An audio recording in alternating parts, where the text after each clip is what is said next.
హరి ఓం. ఓం నమ శివాయ. సత్యనిష్ఠులు చర్చలో ఉండగా సమిధల కోసం అడవికి వెళ్ళినటువంటి శ్రావణభూతి మరియు గుణనిధి వేగంగా అక్కడికి వచ్చారు. వారు ఆయాసపడుతూ ఉన్నారు.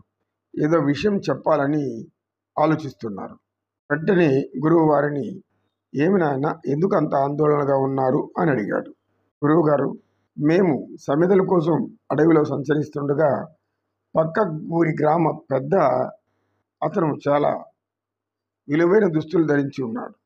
అయితే అక్కడ ఒక చెట్టు కింద ఒక స్త్రీని ఏదో బలవంతం చేస్తున్నాడు. ఆ స్త్రీ ఆర్తనాదం మాకు వినబడి అక్కడికి వెళ్ళాం.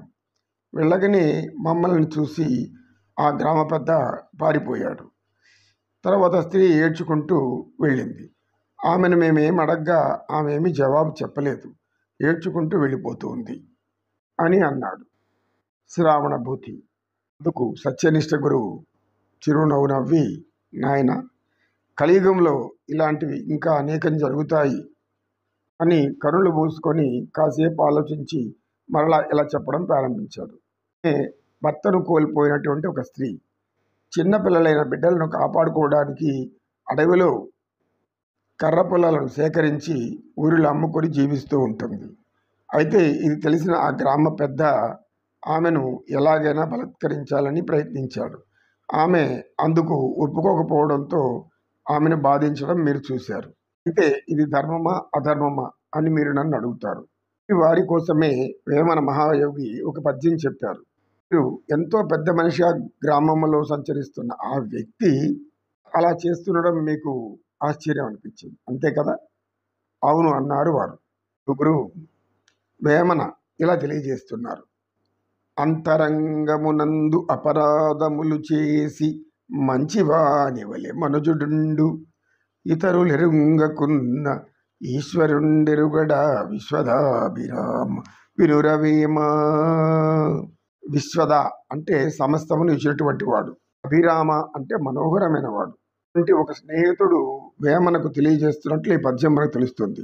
దోషాలు లేనటువంటి వ్యక్తి ఉండరు, దోషం లేని ప్రపంచము ఉండదు. దోషాలు ఎక్కువైతే అది మహాప్రళయానికి దారితీస్తుంది. ధర్మం నశించడం మంచివారిని సైతం పీడిస్తుంది. అయితే ఆత్మలోపల ఉన్న సత్యాన్ని గ్రహించాలి. అనేక మంది సమాజంలో అనేక తప్పులు చేస్తూ ఉంటారు, పొరపాట్లు చేస్తూ ఉంటారు, పాపకర్మలు చేస్తూ ఉంటారు. దానిని మనం నికృష్ట బలమని ముందే చెప్పుకున్నాం. వితర్క భావనలు, వ్యతిరేకమైన ఆలోచనలు చేస్తున్న వారు ఎవరికి తెలియకుండా చేయాలని చీకటి రహస్యాలుగా చేస్తూ ఉంటారు. పిల్లి కళ్ళు మూసుకొని పాలు తాగుతూ తనని ఎవరినీ చూడలేదు అనుకుంటుంది. అలాంటి వారు ఈ సమాజంలో పెద్ద మనుషులు. వారి యొక్క పాపకర్మలు ఎవరు చూడకపోయినా ఈశ్వరుడు తెలుసుకుంటాడు, ఈశ్వరుడికి తెలుస్తుంది అని ఆ పద్యం యొక్క భావం. లోపల పాపకార్యాలు చేసి పైకి గౌరవప్రదమైన వారుగా కనబడే వారు కర్మలు వారిని వదిలిపెట్టవు అని అన్నాడు సత్యనిష్ఠుడు. అప్పుడు శ్రావణభూతి ఇలా అన్నాడు, గురువుగారు, ఈశ్వరుడు ఎరువుడా అని అన్నారు మీరు, మరి ఈశ్వరుడికి ఎలా తెలుస్తుంది అని అడిగాడు. ఎందుకు నీకు అనుమానం అని అడిగాడు గురువు. ఆయన కైలాసంలో ఉంటాడు కదా, ఆయన పార్వతీదేవితో తన కుటుంబంతో హాయిగా ఆనందంగా గణాల యొక్క నాట్య నృత్యాలను ప్రదర్శిస్తూ ఉండగా చూస్తూ ఉంటాడు కదా. నీవు అనుకుంటే అనుకుందాం, మరి బ్రహ్మదేవుడు ఉన్నాడు కదా, సృష్టికర్త, ఆయనకన్నా తెలియదా? ఆయన కూడా సత్యలోకంలో కూర్చొని సరస్వతిని తన ఒడిలో కూర్చొని ధ్యానంలో ఉంటాడు. ఇవన్నీ ఆయన ఎప్పుడు గ్రహించేది అనగానే, సరే అలాగే నీవు అనుకున్నట్లు అలాగే అనుకుందాం. అయితే మహావిష్ణు, శ్రీ మహావిష్ణువు వైకుంఠంలో ఉంటాడు, ఆయనకి మాత్రం తెలియదా అని అన్నాడు. గురువుగారు, ఆయన శేషతల్పం మీద లక్ష్మీదేవి పాదాలు ఒత్తుతుండగా యోగ నిద్రలో ఉంటాడు, ఆయన ఎలా గ్రహించగలడు, వచ్చి కాపాడగలడు?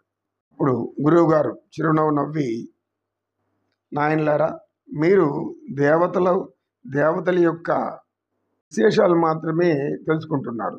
ఇప్పుడు ఇంతెందుకు, నువ్వు చూసావు కదా, నీవు ఎందుకు ప్రశ్నించలేదు?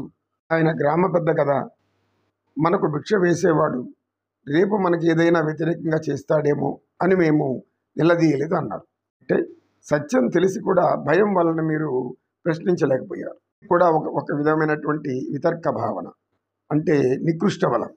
పరమాత్మ త్రిమూర్తులుగా దర్శనమిచ్చిన, వారి భార్యలు త్రిదేవతలుగా దర్శనమిచ్చిన, దేవతలు ఉన్న సృష్టికర్త అయినటువంటి ఈశ్వరుడు ఒకడున్నాడు. అతడు సకల జీవరాశులలోనూ ఉంటాడు అని మీకు ఇదివరకే చెప్పాను. ఆయనే అంతరాత్మ. పొరపాటు పనులు, కర్మలు, పాపకర్మలు చేసే వారిలో లోపల ఉన్నటువంటి ఆ అంతరాత్మ చెబుతూనే ఉంటుంది. అయినా వారు వినరు. ఉత్కృష్ట బలాన్ని, ప్రతిపక్ష భావాలను విడిచిపెట్టి ఉత్కృష్ట బలంలోనే జీవిస్తారు.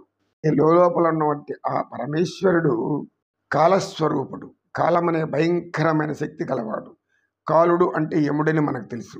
కాలాంతరంలో వారిని ఏదో ఒక రూపంలో పట్టి పీడిస్తూనే ఉంటాడు.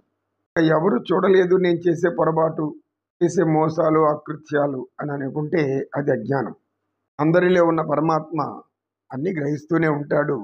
అది కాలానికి చేరవేస్తూనే ఉంటాడు. కాలస్వరూపుడైన సర్వేశ్వరుడు శిక్షిస్తూనే ఉంటాడు. ధర్మపరులైతే వారిని రక్షిస్తూనే ఉంటాడు.